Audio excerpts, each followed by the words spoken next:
सरकार की ये नाकामी है कि बारिश से भी नहीं बचा पा रही। सोचिए, सर सुप्रीम कोर्ट ने ऑर्डर दिया है, सुप्रीम कोर्ट ने स्टे लगा दिया सर। जिस समय मुझे जानकारी मिली थी कि इस तरह का सरकार का आचरण है, उसी समय मैंने कहा था कि सुप्रीम कोर्ट स्वयं इस बात को संज्ञान में ले और ऐसे कार्रवाई को रोके।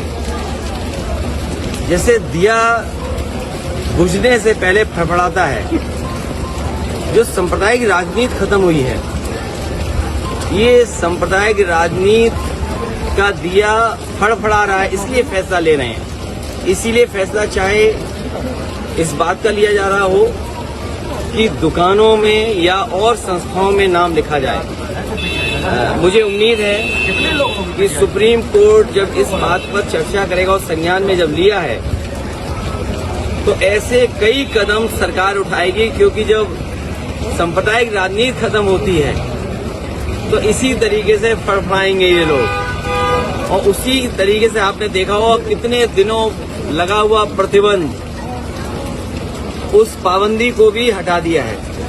तो सांप्रदायिक राजनीति खत्म होने जा रही है। इसका दुख भारतीय जनता पार्टी को है। इसलिए मैंने कहा कि जब सांप्रदायिक राजनीति खत्म होने लगती है तो आखिरी समय सांप्रदायिक राजनीति को जिंदा रखने के लिए, और ये तो बड़े सेंसिटिव चीज है कि अगर अधिकारी सेंसिटिव पोस्ट पर जाएगा और उसका व्यवहार आचरण किसी संस्था से या पॉलिटिकल पार्टी के माध्यम से उसका किया जाएगा, वो तो हम उत्तर प्रदेश में देख ही रहे हैं, हर दिन देख रहे हैं कि अधिकारी किस तरीके से पॉलिटिकल पार्टी का जो काम है वो कर रहे हैं। ये निर्णय क्या? अखिलेश जी, आपने ये कहा कि नीट मैंने आपसे कहा कि सांप्रदायिक राजनीति फड़फड़ा रही है आखिरी वक्त दिया का। ये सांप्रदायिक राजनीति ऐसे ही जाएगी, जनता समझ चुकी है इन बातों को। अखिलेश जी, आपने नीट मामले में भी कहा कि ब्रेक तोड़ देगी जितने भी पेपर लीक मामले में आपने। नीट में जिसको नहीं दिखाई दे रहा वो ना देखे, लेकिन नौजवान, घर परिवार के उनके सदस्य, आप लोग और सब लोग देख रहे हैं। कैसे संभव है कि एक ही जगह पर इतने बच्चे पास हो जाएं, एक ही सेंटर में इतने बच्चों को इतने नंबर आ जाएं?